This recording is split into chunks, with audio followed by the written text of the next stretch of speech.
Baik, selamat siang kawan Swastiastu. Baik, terima kasih atas waktunya. Sesuai dengan yang sebelumnya disampaikan, hari ini pihak kita sudah melakukan kepada Bapak selaku sekolah di institusi terkait dengan akan mengambil keputusan terhadap masalah yang Bapak di sekolah. Sebelumnya Saudara sehat. Suaranya nggak bersahabat lah. Udah maklum saja karena di pedesaan lah ya. Baik Pak, terkait yang tadi dia sampaikan di awal, kira-kira di sini Bapak sudah lumayan lama menjadi bekas sekolah yang kurang lebih berapa? 3 tahun. 3 tahun lagi. 3 tahun ya. Kira-kira selama Bapak sebagai kepala sekolah di sini kadang menyukai sebuah permasalahan yang membuat kita berdilema dalam mengambil keputusan menyelesaikan masalah tersebut. Nah, kira-kira selama ini bagaimana Bapak mengidentifikasi kasus yang merupakan dilema kita ataupun istilahnya yang kita moral dan jadi sekolah? Ya, terima kasih ya waktunya. Yang pertama, setiap permasalahan yang kami hadapi di institusi itu sudah pasti ada, tapi tentunya kami pasti akan memilah permasalahan dan itu mana yang harus diutamakan dulu, sehingga kami bisa diselesaikan dengan cara utamanya dengan cara musyawarah. Berarti yang masalah itu diselesaikan dengan prioritas nanti Pertama, prioritas iya ya. dan biasanya dengan musyawarah. Terus dalam pengambilan keputusannya di sekolah, terutama untuk kasus yang ada, kalau kita memiliki dua keputusan sama benar, ya. Kira-kira kalau yang sama mengandung nilai, nah bagaimana Bapak ini menjelaskan pengambilan keputusan ada keputusan? Ya sudah tentu jika terjadi permasalahan seperti itu, jelas siapa yang pertama prioritas dulu, nah kemudian kami jelas sudah akan mengadakan tidak melakukan sendiri, jelas kami akan mengadakan yang musyawarah kecil lah dengan teman-teman guru namanya untuk menentukan permasalahan-permasalahan yang mana untuk diambil kesimpulan, sehingga betul-betul permasalahan ini bisa dilaksanakan dengan tapi bisa diselesaikan dengan baik. Berarti kolaborasi kerjasama dilakukan bukan di dunia. Nah, kira-kira mungkin Bapak bisa lebih menyampaikan kira-kira langkah-langkah prosedur yang biasa dilakukan selama ini dalam menyelesaikan permasalahan tersebut, kira-kira seperti apa? Lanjut ya. Yang pertama kita mengangkat dulu masalah seperti yang sampaikan tadi, katakanlah yang penting sekali itu. Nah kemudian kita mencari akar masalah daripada permasalahan tersebut, dan sehingga betul-betul permasalahan tersebut nanti dapat diselesaikan sesuai dengan harapan.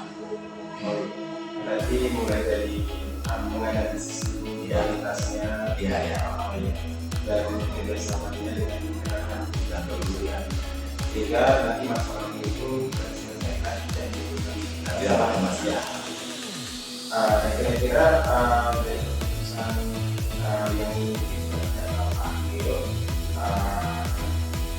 sesuai dengan kasus yang dihadapi, kemudian hal apa saja selama ini Bapak anggap kritis dalam pengambilan keputusan pada kasus di dunia Karena seperti contoh misalnya dalam rapat kenaikan kelas, sehingga pada saat itu ada anak-anak yang memang katakanlah nilainya memang masih kurang, tapi diperhitungkan juga visinya dia sudah besar, sehingga kami sudah pasti akan mengambil keputusan itu. Yang pertama, sesuai dengan hasil rapat kami akan memanggil orang tuanya, sehingga anaknya beberapa orang yang mungkin sudah direncanakan akan tidak naik kelas itu akan dipanggil orang tuanya, sehingga sudah jelas menentukan bahwa khusus dari untuk pemanggilannya. Nah kemudian setelah orang tua datang, kami akan sampaikan permasalahan seperti itu. Juga bukan kami sendiri, kami pasti akan mengajak salah satu guru sebagai saksi untuk pembicaraan kami nanti. Nah kemudian para orang tua, pengalaman kami di desa Gresik setelah dipanggil ya beberapa orang itu dia sudah pasti mengatakan siap untuk membimbing anaknya di rumah, katakanlah menasihati, kemudian mengajar di rumah juga untuk mungkin ada PR dan sebagainya. Nah, sebagian besar orang tua itu sudah mengatakan siap, tetapi pada kenyataannya memang ada beberapa orang tua itu memang ya itu lewat saja setelah anaknya dinaikkan. Nah, sehingga tapi ada juga orang tua yang betul-betul membimbing anaknya itu sehingga di kelas berikutnya anaknya itu memang bisa lebih maju gitu. Berarti masih tergantung dari kesehatan orang tua. Tapi selama ini sudah dalam keputusan yang kerjasama itu dari Orang tua ya. Kira-kira terkait itu terkait dengan mengambil keputusan ada yang menggunakan dan keputusan menggunakan kira-kira ada faktor mungkin selama ini yang berbeda atau membantu sekolah dalam mengambil keputusan khususnya untuk menggunakan Ya itu sudah pasti kami di samping guru-guru yang ada di sekolah kami ajak mempertimbangkan. Kami juga sering mengundang komite jika terjadi permasalahan-permasalahan di sekolah. Nah sehingga paling tidak komite itu tahu dan bisa ikut memberikan sumbangsi pemikirannya. Nah sehingga permasalahan itu lebih mudah rasanya dibicarakan. Kalau sumbangan alternatif menggunakan permasalahan dari waktu sebelumnya atau pengalaman di sekolah lain itu biasanya bisa digunakan. Oh bisa ya, bisa. Begini ya, jadi saya sering juga katakanlah pada saat bertemu dengan sekolah-sekolah baik pada saat K3S, sering juga ada permasalahan. Nah yang saya bandingkan dengan permasalahan di sekolah, nah sehingga seolah mendapat pelajaran dari sana gitu, termasuk cara pemecahannya. Jadi selain di sekolah dari eksternal, baik itu Gus gitu ya. Nah untuk yang kami ini sudah tentunya selama 3 tahun sebagai terima kasih banyak keputusan yang sudah Bapak ambil dalam menyelesaikan berbagai masalah. Nah kira-kira pengalaman atau pembelajaran yang bisa Bapak ambil dalam keputusan itu khususnya keputusan yang mengandung unsur etika, kira-kira pengalaman apa yang bisa Bapak sampaikan? Ya terima kasih ya. Jadi memang seperti apa yang sampaikan, setiap mengambil keputusan kita rasa berat lah. Tapi pengalaman yang sudah katakanlah keputusan yang sudah yang ambil di institusi ini ya, yang pertama ya seperti hubungan dengan orang tua misalnya. Nah sehingga betul-betul hasil keputusan itu sudah merupakan katakanlah lebih sempurna ya, karena sudah ada masukan-masukan daripada orang tua. Baik, ngomong dari yang tadi kita diskusikan, walaupun singkat bisa diambil kesimpulan jika keputusan kalau di sekolah ini tentunya kerjasama dengan guru, orang tua, ataupun di sekolah belajar dan pengalaman di sekolah lain atau lembaga lainnya. Baik, terima kasih Pak Wan atas waktunya. Mudah-mudahan setiap pengambilan keputusan di sekolah ini bisa menghasilkan keputusan yang berpihak pada murid tentunya dan menguntungkan semua pihak. Walaupun kita tidak bisa sendiri, tidak sempurna, tapi setidaknya bisa bermanfaat untuk kita sendiri. Baik, terima kasih Pak Wan atas waktunya. Saya ucapkan terima kasih. Oh, saling. Ya. Baik, selamat siang Pak Ketua. Ini juga Baik yang bagaimana kabarnya juga ya sekali ya di Jawa Barat. Oke, terima kasih sebelumnya atas waktunya di siang ini. Ya, saya selaku di dalam tugas melaksanakan wawancara pada Bapak Kepala Sekolah di Fakultas di Polisi. Baik, sebelum lanjut, Bapak kira tugas di sini kurang lebih sudah berapa tahun? dari 2014 sampai sekarang. Oh iya, kita tahu ya. Tapi yang luar biasa sudah lumayan lama, dan tentunya dalam tugas Bapak selaku kepala sekolah pasti banyak dijumpai permasalahan di sekolah, baik itu yang langsung menyangkut murid ataupun sahabat dan guru atau orang tua. Yang berkaitan dengan itu, saya mendapat tugas untuk mewawancari Bapak selaku kepala sekolah dalam mengambil keputusan, tentunya berkaitan dengan nilai-nilai kebajikan yang bertentangan atau kiriman MK yang muncul ketika Bapak mengambil keputusan. Nah, kira-kira selama ini dalam mengambil keputusan kasus yang terjadi, tentunya Bapak bagaimana langkah yang diambil atau mengidentifikasi kasus yang merupakan kiriman MK atau kasus itu merupakan kiriman moral dari Jadi selama menetap sebagai kepala sekolah, untuk setiap permasalahannya kita cari dulu penyebabnya. Dari penyebab itu kita cari apa sih akar masalahnya. Dengan mengetahui akar masalahnya, baru kita carikan alternatif solusi. Baik itu secara direktif maupun kolaboratif lagi bersama teman-teman. berarti pada intinya mencari akar permasalahan. Iya, akar masalahnya. Alhamdulillah. Nah, tentunya selama ini dalam keputusan khusus kasus tersebut, tentunya banyak ada nilai-nilai yang disebutkan di dalamnya. Kadang ada dua keputusan yang diambil, yang satu dengan tiga, yang satu dengan tiga. Nah, terkait dengan tersebut, langkah-langkah yang Bapak ambil bisa dijelaskan secara spesifik kesannya nanti Bapak mengambil kasus dua keputusan yang mungkin bisa diambil, bahkan mungkin banyak bisa yang bisa diambil yang tidak Bapak benar. Jadi kira-kira di mana langkah spesifik yang Bapak ambil? Jika ada permasalahan yang alternatif solusinya itu sama-sama benar, jadi kita akan analisis dulu alternatif solusi yang mana lebih prioritas, yang mana lebih prioritas itu yang kita akan lakukan, karena nanti setiap pengambilan keputusan itu kan ada risikonya. Jadi walaupun itu semuanya harus kita prioritaskan yang lebih prioritas. Ya. Jadi memprioritaskan itu semua. Iya. Artinya dalam mengambil keputusan kita ada mungkin mengumpulkan beberapa perkara dan banyak Iya, pasti itu ya. baik, tentunya dalam kali mengambil keputusan itu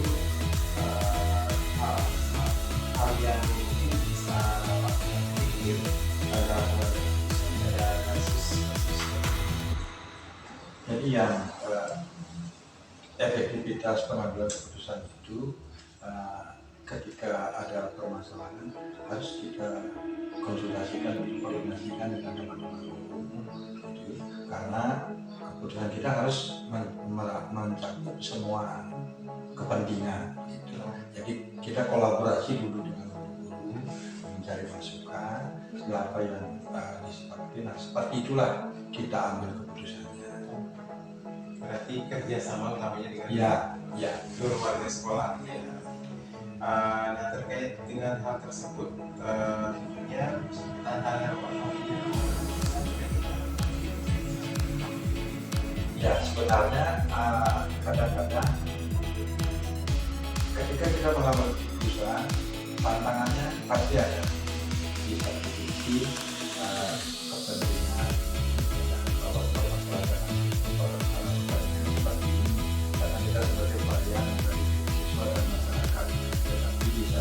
ini kita dengan guru-guru harus punya satu pandangan, satu pemahaman sehingga nanti bisa jadi harus kita pentingkan dulu dengan apa namanya kesatuan pemahaman itu. Berarti penyamaan persepsi. Iya, penyamaan persepsi.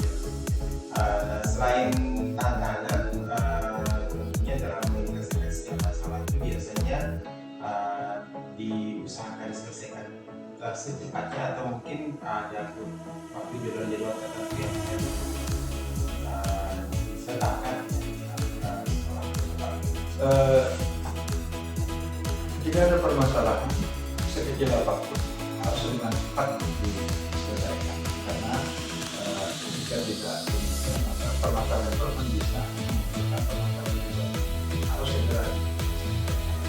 Berarti setiap permasalahan yang muncul itu semuanya prioritas Iya.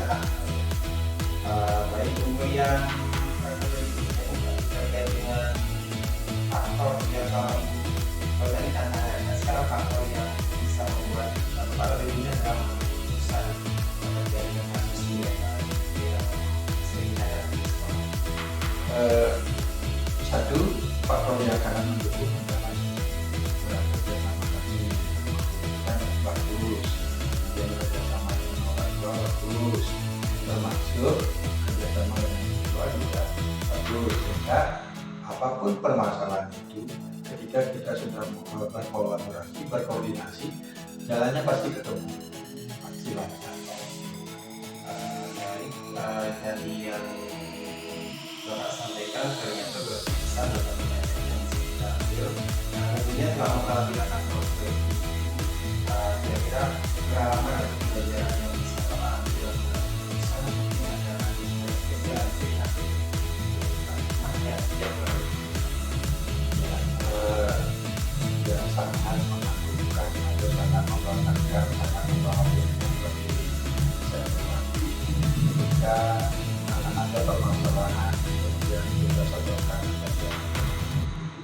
teman-teman guru semuanya antusias untuk membantu mencarikan alternatif solusi. Demikian juga komite dan orang tua ketika ada permasalahan yang berhubungan dengan anak dan komite, kita ajak komite dan orang tua untuk berkolaborasi memecahkan masalah itu sekecil apapun, sangat responsif sekali. dan kerjasama yang luar biasa ya Pak ya. Dari awal tentunya cerita Bapak disampaikan tadi yang dapat ambil kesimpulan bahwa dalam pengambilan keputusan di sekolah ini yang utama terkait adanya kolaborasi yang baik antara seluruh warga sekolah baik itu guru dengan murid orang tua dan komite juga tentunya dengan kolaborasi setiap masalah yang menjadi masalah diselesaikan. Baik, terima kasih Pak atas waktunya untuk diskusi hari ini dan bermanfaat. Terima kasih Pak. Ya, sama-sama. Ya, saya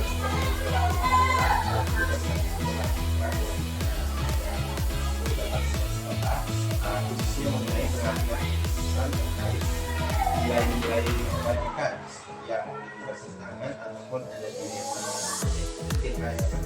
etikanya gitu ya. Nah, terkait dengan tersebut tentunya Pak Adi telah bekerja sekolah di Tasik ya. Sudah kurang lebih berapa tahun? Dari 2014. Lumayan ya. Lama di sekolahnya. Tentunya selama ini Bapak pernah mengalami kasus yang ada di sekolah yang sifatnya dengan moral atau etika. Selama ini bagaimana Bapak melihat kasus yang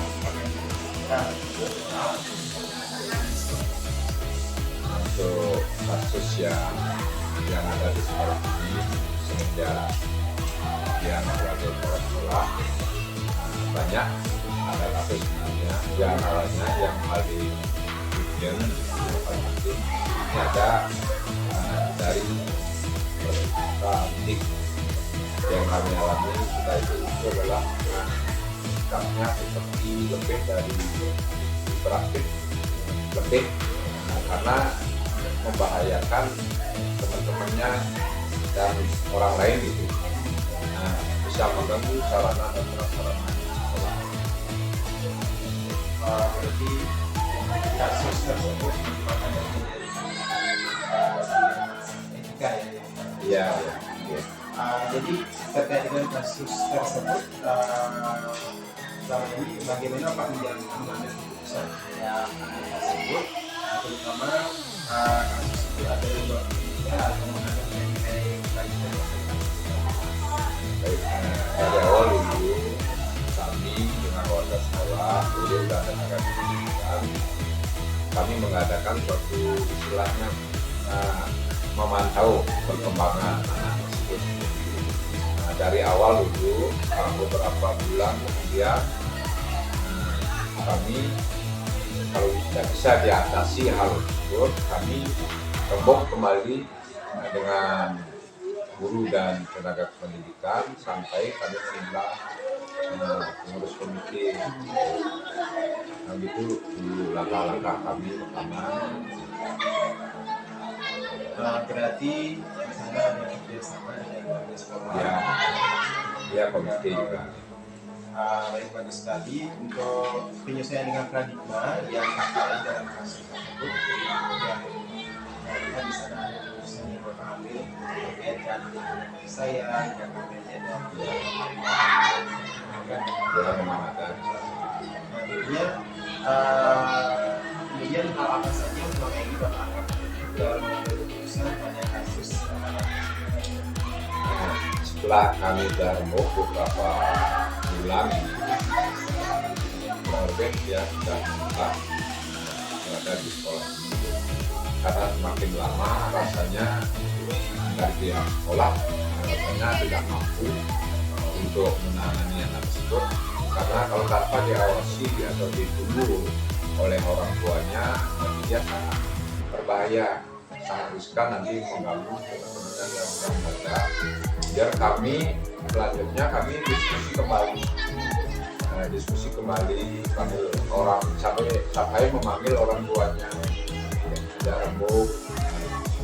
Sementara orang tuanya yang mengerti memang itu jadinya anak tersebut kita sekolah menjadikan titipan dulu, Oke, mudah-mudahan Tuhan bisa mengabulkan supaya anak tersebut berkembang, kemudian maju dari yang praktik bisa turun menjadi anak yang baik ke awalnya.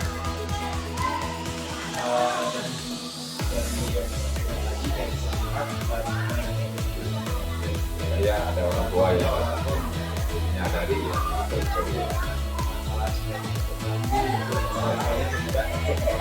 ya, ya orang tuanya.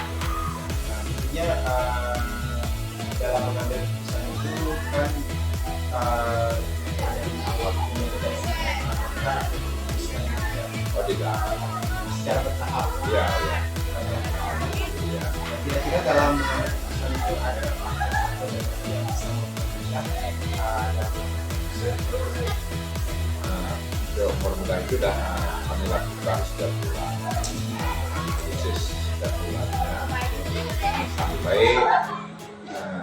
keputusan bersama ini antara komite dan tenaga pendidikan, sampai kami melaporkan ke Korwil kecamatan langsung, karena lapor Korwil kita sekaligus sebagai pengawas baik dari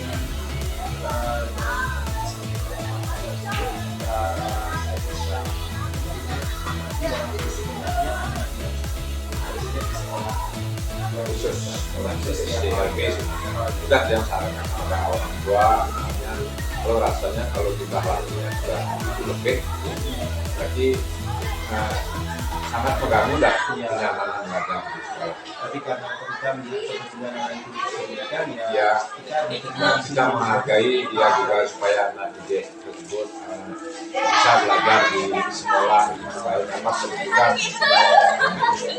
baik dari contoh kasus tadi, kira-kira pengalaman yang bisa diambil dalam melakukan sesuatu itu kira-kira apa yang positif dalam Yang pertama sudah kita bisa memahami, mempelajari sikap tingkah laku dari anak tersebut, karena dengan pengalaman itu kami kedepannya bisa membuat bagaimana solusi yang terbaik. Nah, pada waktu ini itulah solusinya, kami sampai mengundang, sampai membuat surat keputusan ini kepada Korwil kita, bahwa hasil keputusan Korwil itu BPS disarankan supaya anak tersebut masuk SDM di sekolah luar biasa. Nah, yang panggil orang tuanya bersama komite juga. Kemudian orang tuanya yang memahami betul, mengerti dengan situasi anaknya. Karena pada waktu itu dia yang istilahnya masih dititipkan di rumahnya. Nanti maksudnya masih dicek itu, nanti tidak jauh nanti ada perkembangan di rumahnya membaik, berarti yang terima lagi ke sekolah. Karena orang tuanya tidak mampu, rasanya dia setiap hari menunggu sekolah. Berarti dari kan bisa ambil kesimpulan bahwa dalam setiap ya pasti komite ya termasuk juga minta binaan juga pendapat solusi dari Bapak Korwil Kecamatan. Ya. Baik Pak Adi, terima kasih atas waktunya. Mudah-mudahan hanya ada sedikit bisa berkembang dan bisa